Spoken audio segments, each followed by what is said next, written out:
In 2024, the Major John Leroy Haynes Florida Veterans History Program was created to collect and preserve the stories and experiences of Florida's veterans and to recognize the state of Florida's military contribution throughout our nation's history.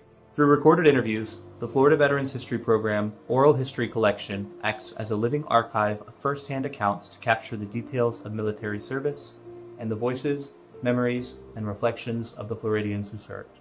The Major John Leroy Haynes Florida Veterans History Program is operated by the Department of State, Division of Arts and Culture's Florida Folklife Program. Together, we are proud to ensure that Florida's military history is preserved, honored, and shared. My name is Julian Duncan with the Florida Department of State, Division of Arts and Culture, Florida Folklife Program. Today is February 25th, 2025, and I'm interviewing Boogie Knight in East Point, Florida. This interview is being conducted for the Major John Leroy Haynes Florida Veterans History Program and will additionally be submitted to the Library of Congress Veterans History Project. Good afternoon, Mr. Knight. To begin, can you tell me where you were born and when? I was born in Lynchburg, Virginia in 1947. And what was your hometown of Virginia like growing up? It was kind of a small town back then, and it still is. It's just on the east side of Blue Ridge Mountains, and it's the only city that doesn't have an interstate in it, but it's a very wonderful little place to live. What about your parents? What they do for a living? My parents, my dad was a traveling salesman, and my mom was a stay-at-home mom. What did your dad sell? He was in the clothing industry. David Crystal, mostly men's clothes and women's clothes. Did that entail a lot of traveling? Or? Yeah, he was traveling a lot, and he spent most of his time in New York City. Oh, cool. Did you get to go a lot when you were growing up with him? Or? Every now and then, but not too much, no. Okay. I stayed a home country boy. How about siblings? I've got two sisters, Sherwood.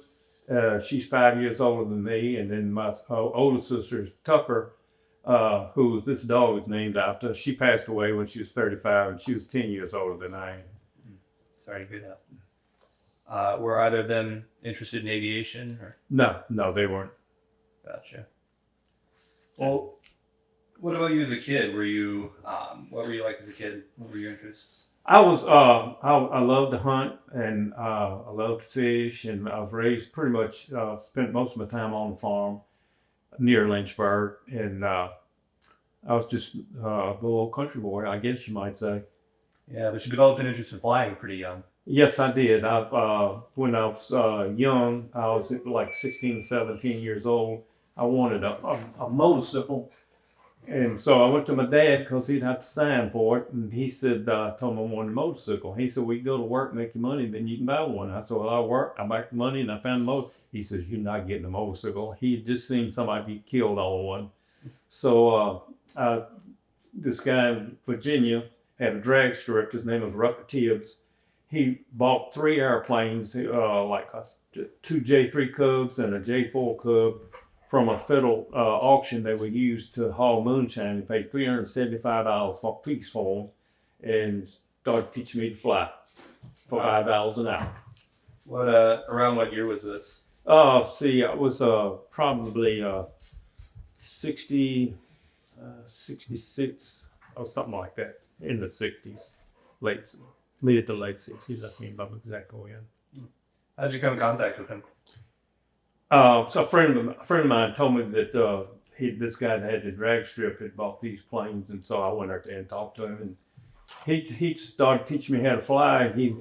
He taught me the basics of common sense flying, because this plane didn't have a starter. He had to prop it, didn't have any radios in it, and the only compass you had is one that just whirled around in a circle. So you had to, and he taught me to fly and land in places that normal people wouldn't land.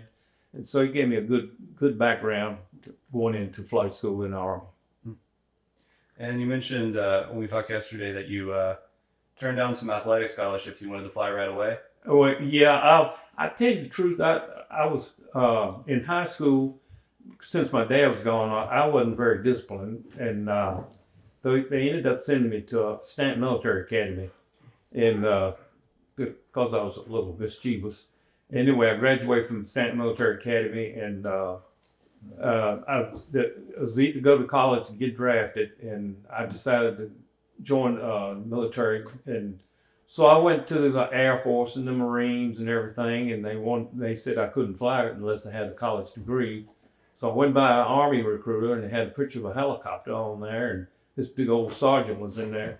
He stuttered, and I walked into him, and I said, I just graduated from high school. Can I fly in this man's Army? And he said, come here, boy, sit down. So there I went. So going to a military academy, did that kind of... Oh, that straightened me out. Yeah, my grades went up. Oh, yeah, that was the best thing that ever happened to me. What sports did you play? I was in track and field. I was a pole vault. So you walk into this Army recruiter's office, and he tells you you can fly helicopters. So what happens next for you? So I had to do an interview, and I had to fill out a form, and they sent it off, and I had to do a physical exam to make sure I could, go into flight school. So it was going to be about a month, but it ended up being a week, and I didn't even have to do the interview. They wouldn't need a helicopter pilots. So where'd you go for basic? I went to basic training at down at Fort Polk, Louisiana, and then from there I went to Fort Walters, Texas, and then I went from there to most everybody went to Fort Rucker for the next session of the helicopter training, but I went to Hunter Army Airfield in Savannah, Georgia, and did my helicopter training there. And when I graduated from flight school, got my warrant officer, they sent me to Cobra school. So I went to Cobra school, and after Cobra school, they shipped me to Vietnam. It's a lot of training. How long did that take? It's about a year. About a year. What was it like? It was tough. I mean, it was grueling, and but I liked it. Matter of fact, I got along with it very well. Did you find coming from military school into basic training was kind of an easier transition? Coming from military school, it made it a whole lot easier. I knew what to expect, and I was already there in high school. It disciplined me there. So, remember any of your instructors' names or any of their? No, to tell you the truth, I do not remember my instructors' names. But in the primary one helicopter training in Fort Walters, Texas, we had civilian pilots, and they were tough on you. I'm telling you, they were grueling. But I had my instructor, and he caught on to me with my flying skills real quick, and he was letting me do things that the normal one do, and he was a great instructor. He was tough, but he was really good. What was kind of the adjustment from? I guess you grew up flying planes, so you had some experience, but flying helicopters must have been pretty different. Yeah, so helicopters was a completely different type.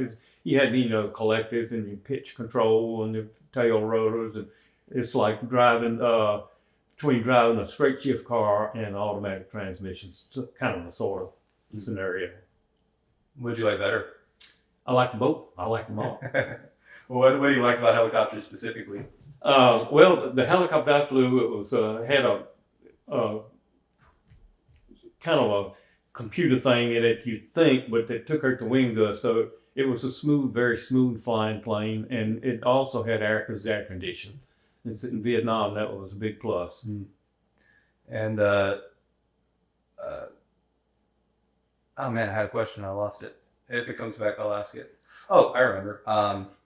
Did you get any say in what kind of helicopters you flew going to? No. They just see where they need you. I was very fortunate when I graduated, got my warrant officer, became a warrant officer. They just, I guess I had done very well through flight school. They sent me to Cobra school. Some of them went to Chinook school, but most of them flew Hueys. Yeah. And warrant officer candidate school, I mean, that's kind of a broad range of people going for technical expertise, right? What kind of people did you train with in LOX? There was all different kind of people, but all of them were great. It was awesome. It was very close knit. We were pretty tight. Do you feel like, this is just my curiosity, most people I know that have been through walks are usually E6 or above by the time they get there. Did you kind of feel like the kid at the dinner table a little bit, or? No, most of us, when we got our, did the same thing I did. They went into Washington Academy program and they went through basic training and straight to flight school. Okay. So Okay. most of them were the same age. Interesting. Yeah, that was just my curiosity. So when did you find out you'd be deploying to Vietnam? I pretty much knew I was going to Vietnam. All of us did pretty much. So you already you expected that. Did you go pretty much like straight from flight school? Straight from flight school. Went home for a week or so, and then I was off to Vietnam. Where in Vietnam did you go? I was I was in the 4 Corps, which is the southern part of Vietnam. And the first place I was at was at Dongtown, when I was with the 9th Infantry Division. And then the 9th Infantry Division shipped back to the States, so they switched me to D Troop 3rd of the 5th Cav. And then later on, the D Troop 3rd of the 5th Cav was relocated to a place called Vinh Long on the Mekong River, west of Dongtown. And we were attached to the 71st Cav. And we were called the Bastard Cav because the rest of our kid unit, the ground troops, were up north, and we were the only ones down below. Huh. Do you know what that was? No. What was a typical day like? Flying Well, typical. You did a lot of flying. We had basically a mission was called a 100-kilo mission. The 100-kilo mission was a CNC ship, 2 Cobras and 2 Loaches. And the Loaches will fly down low and hover around, and there was 2 of them. And each Loach had a pilot and a door gunner. And the door gunner had a box of bombs in his seat, and they'd hover up to a bumper or something, lob it in, and they started taking fire. They did vominos, and the Cobras would roll in. What can you tell me a little bit more about your what a typical flight crew was like? Flight crew. I was issued an airplane when I became an aircraft commander in Vietnam. They issue you a plane. That's your plane for the year, basically speaking. And you have a crew chief, and he's your crew chief for the year. And then, but you front seat, the aircraft commander sat in the back seat, and the front seat was a warrant officer, and he was more or less a co-pilot. He shot the miniguns and the turret guns. Since my plane had a minigun and a 40 millimeter grenade launcher, and he shot them, and in the back seat, the aircraft commander shot the rockets. And did you have the same crew kind of consistently, or did you mix it up? No. I very seldom had the same front seat. There was different ones all the time. How did you prepare mentally, physically, for these pretty intense sounding missions? Well, we're prepared for it. They pretty much prepared before going through basic in flight training. You're pretty well prepared for it when you get over there. It was traumatic, but not, you expected it, and you just went on with it, And then I'll tell you something else. When I was in military school, I graduated from military school. The commandant, he came up to me and he said, "I know y'all been sitting at your desk every day, marking off a day, every day on your map, on your calendar, and you got so many days." And he said, "You just so glad to get out of school, graduate, but 2 weeks later, you're going to be talking to your buddy, your roommate or somebody, and all you're going to remember is 70 degrees and the sun shining." So I went to Vietnam with a positive note that I was going to make it. I just tell myself all the time, they're not going to get me. And so I did. And had 2 roommates. I had 3 roommates. First one was Marty Tabor. And then we were flying a mission one night, and I was in the trail ship behind him, and his front seat pilot was a guy named Ski Waldowski, and he was his front seat, and we went through flight school together.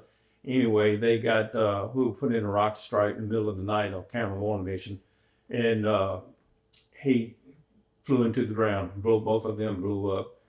And my roommate was a guy named Jerry Newenhouse, and he was like my little brother. I just loved that guy to death. And he took a round through his chest, and I landed behind him as they were pulling him out of the plane, and they put him in the medevac. He died on the way to the hospital. Lily, hush.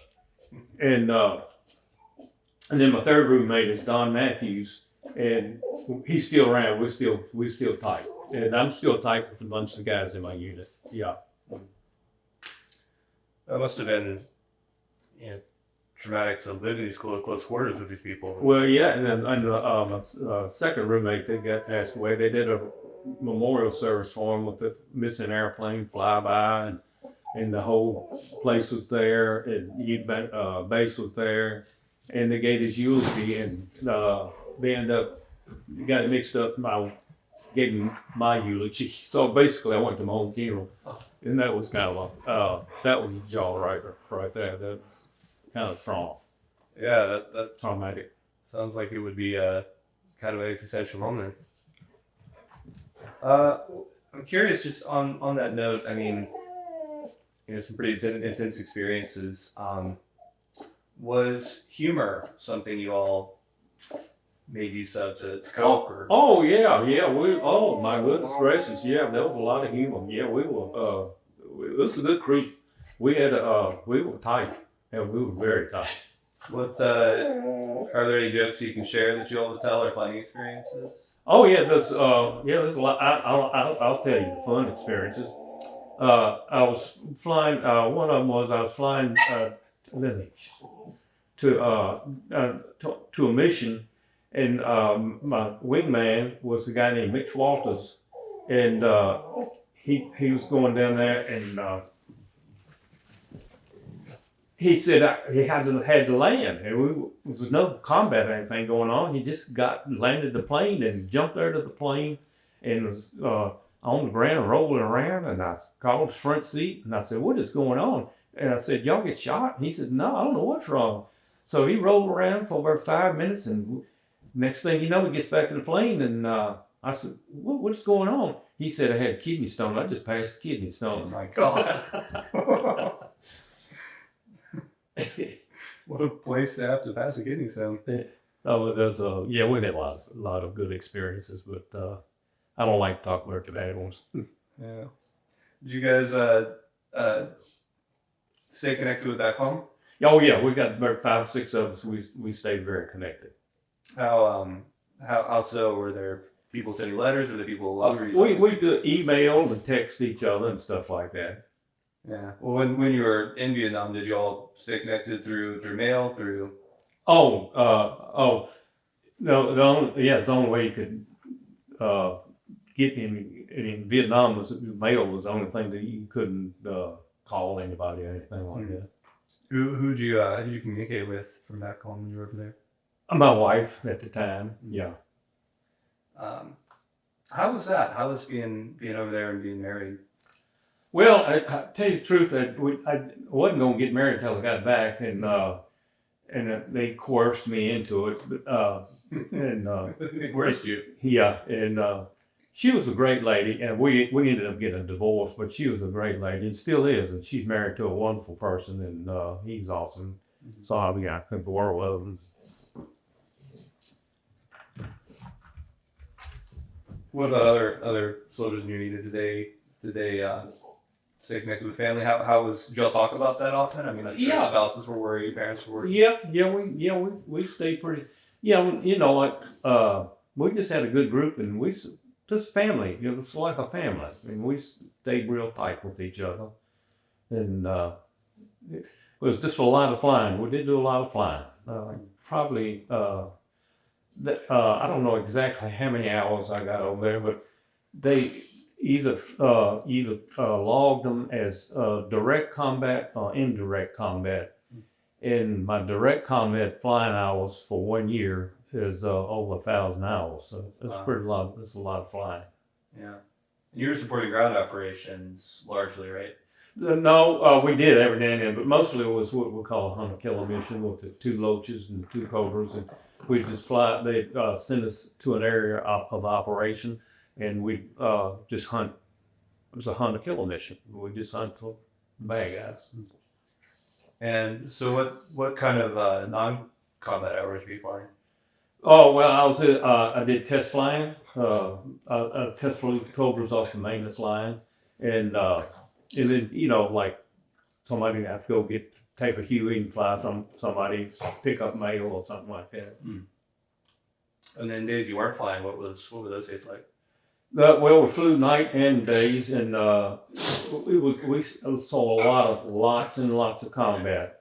Plane that I had that was issued to me, my crew chief, when I come in, he'd patch bullet holes in it, and when he patched the bullet holes in it, he painted a little black ace of spades on each hole, and that thing had a little black ace of spades all over that thing. Wow. And I will tell you another cool story that there's a book about a helicopter pilot named Ace Rosalio, and the name of the book is Ace.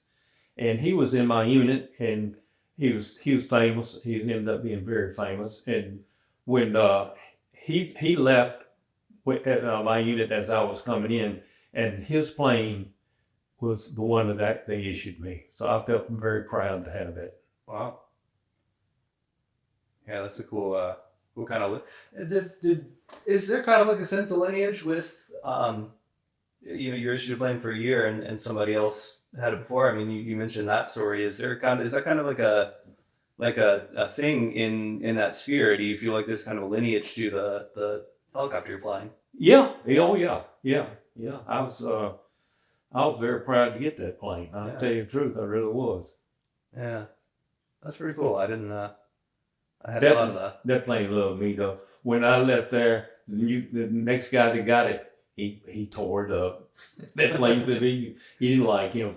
No.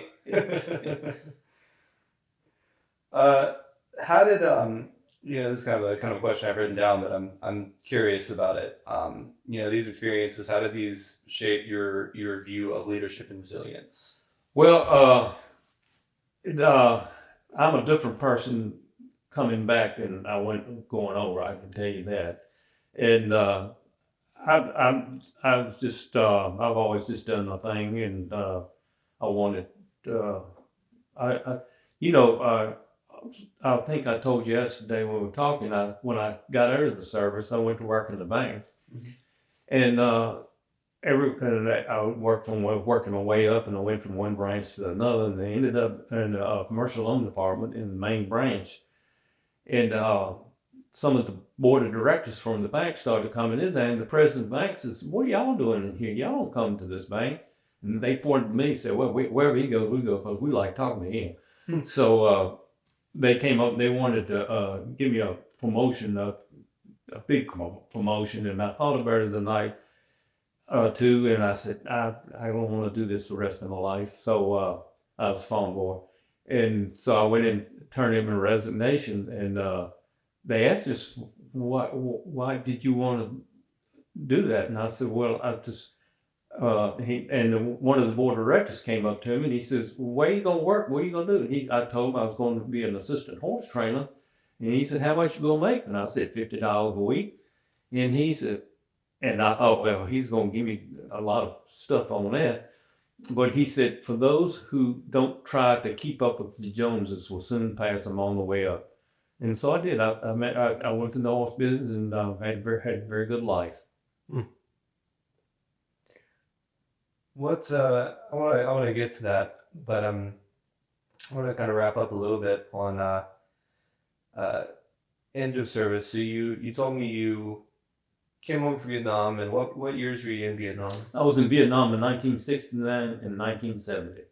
And then you got out pretty soon after from the military. Yeah, I think I was. I was an instructor pilot in Hunt Army Airfield and Cobra School, and they started cutting back way back on Vietnam, and they were letting people get off, and so I was probably 4 years in or something like that. But anyway, the head of the Cobra school came in and wanted to know if I would stay. And he put a pack of pamphlets down, and they were critiques from my students that I had in Cobra school. And he said, "You've got the really good critiques." And he said, "If you'll stay in, I'll get you direct commission to a captain." But I turned it down. I knew what I wanted to do, so I was going to go ahead and start doing it. You knew at that point you wanted to work with horses? Yeah, I was working them in the evenings at home. Oh, wow. On and then once I got out of the bank, then I went professional and started an assistant trainer and worked my way up and started buying farms, and I've been all over. Yeah. What was your homecoming like from Vietnam? It was very pleasant. I'll tell you a cute story. When I come back from Vietnam, I got to California real early in the morning, and I was going to catch a flight to Chicago. So I get on as a DC-8 stretch jet, and probably maybe 5 people on the whole plane. That's all. And the stewardess came up to me, and she said, the pilot wants to know if you flew in Vietnam. And I said, "Yes, I did." He said he'd like to see you.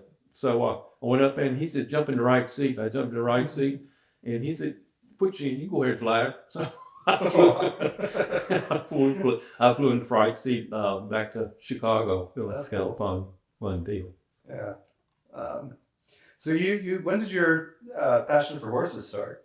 Oh, I was attached to him as a kid. All through, we had my uncle and cousin. They rode all the time, and I rode all the time. And but they were hunter jumpers, and so I got involved with the American saddlebred gated horses and 3-gated horses, and fell in love with them. So that's where I made my living.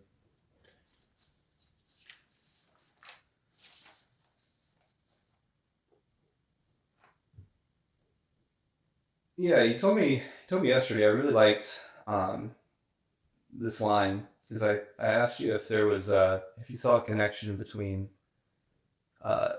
flying and working with horses, and you said in both cases you were following your passion. Yes.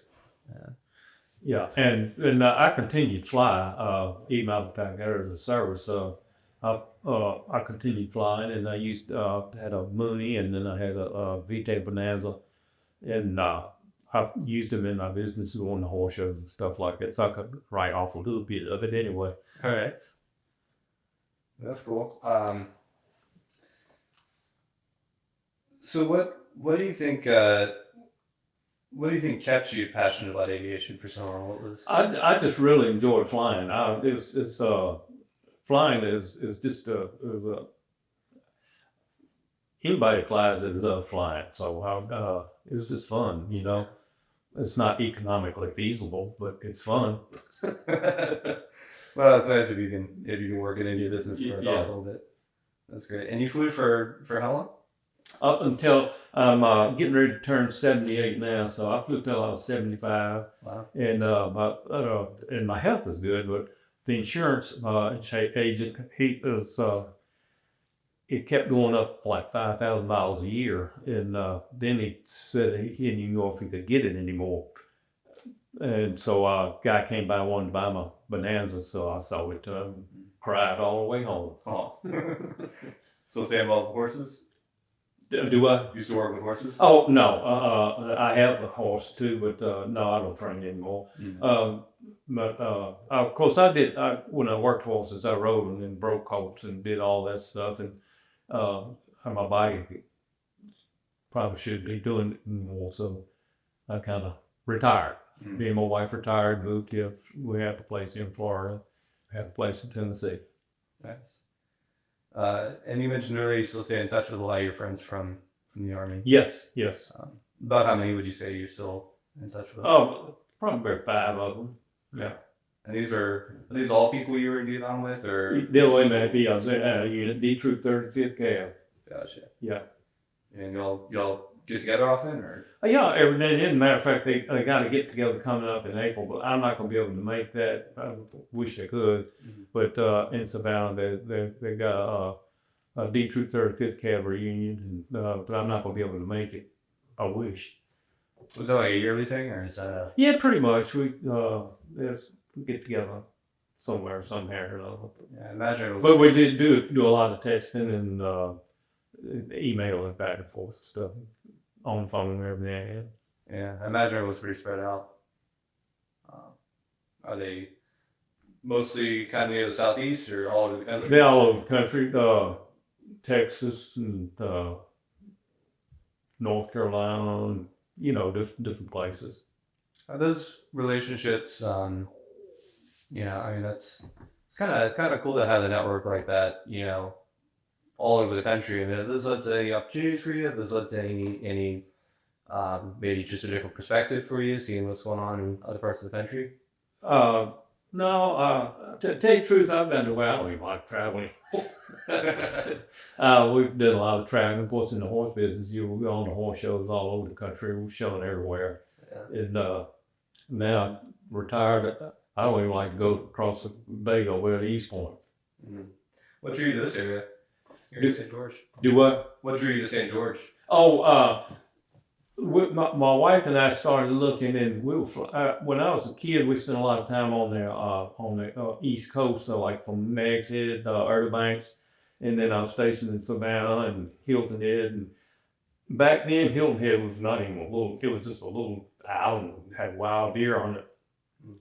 And we kept flying over in all these high rises and everything. And here on this island, it's real low key. There's no buildings over 35 feet tall, and it's just kind of they call it the Forgotten Coast. And so my wife said there's a dog-friendly island, and y'all can see I like dogs.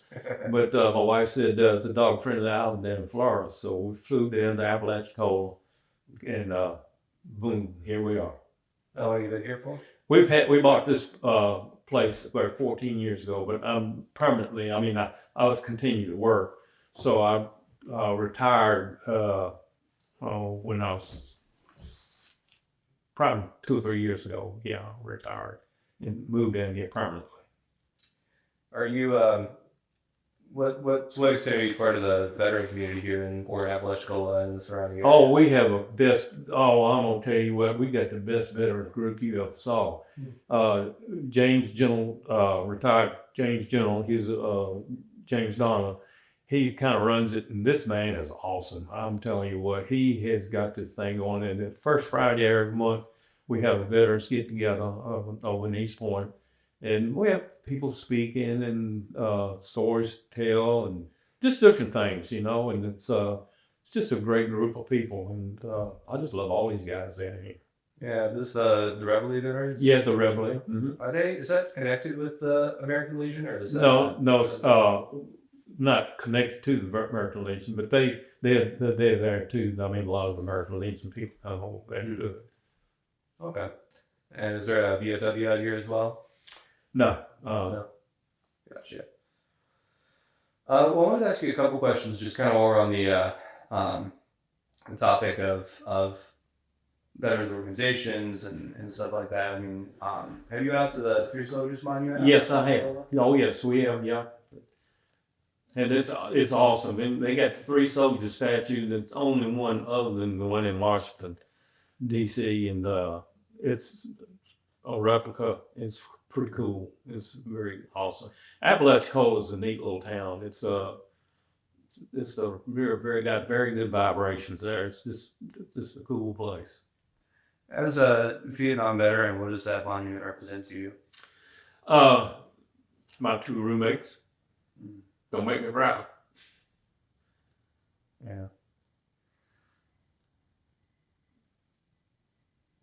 Is there any? I'm not going to ask any more specific questions on that. Is there anything else you'd like to say about it? No. Well, it was a